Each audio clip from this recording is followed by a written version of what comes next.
Greetings, NARA Nation. Leigh Ann Frick with Care Navigation Consulting. Wanted to talk to you today about the release of QSO-22-19-NH, which came out on June the 29th, that has the skilled nursing facility or industry kind of a buzz with revisions to the Surveyor Guidance affecting phase 2 and 3 of the requirements of participation.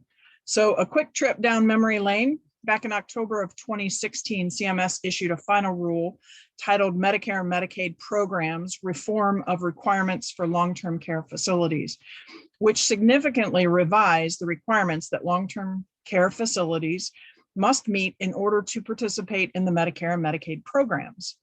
This update was broken down into 3 phases, and shortly after phase 3 was released, COVID-19 and the PHE hit our industry and our country. So CMS is revising phase 2 guidance to ensure quality and oversight in certain areas, such as abuse and neglect, admission, transfer and discharge, and improving care for individuals with mental health or substance use disorder needs. Guidance related to incorporating PBJ or payroll-based journal data to help inform surveyors of potential staffing concerns is also included. Clarity related to visitation while preventing community-associated infections or the spread of communicable diseases, as well as assisting in the investigation of situations where residents were inaccurately diagnosed with schizophrenia are also included. Some clarifications to quality of life and quality of care, food and nutrition services, as well as physical environments were also included.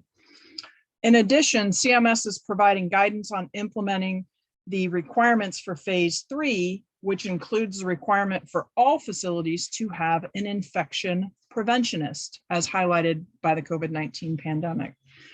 Additional guidance related to arbitration agreements is also included. So Appendix PP of the State Operations Manual has been updated, and you can view an advanced copy of this on the CMS website. Notice the print in red that will indicate the changes. CMS is also revising Chapter 5 of the State Operations Manual related to investigating complaints and facility incident reports. Again, an advanced copy is also found on the CMS website with the red print indicative of the changes. The General Accounting Office, or Accountability Office rather, reported some variation among states related to processing and tracking reports of abuse and neglect, complaints, as well as facility reported incidents. So Chapter 5 will contain CMS's expectations related to these topics and how state agencies communicate to complainants. All of these changes will become reality come October the 24th of this year, 2022. So you might be thinking, what does this have to do with me and my therapy team? Clearly, there are some changes that are more pertinent to us than others, but as a part of the interdisciplinary team, we too need to know and understand these changes and the impact on the facilities as well as our residents. So just as we all pitched in at the start of the pandemic and continue to do so in many ways, we need to ensure that we are doing our part as we all want to ensure the health and safety of our residents.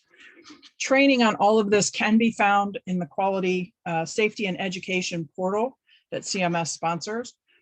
And as always, we just ask you to please get involved and stay informed. Advocacy is the answer. Thank you for your time.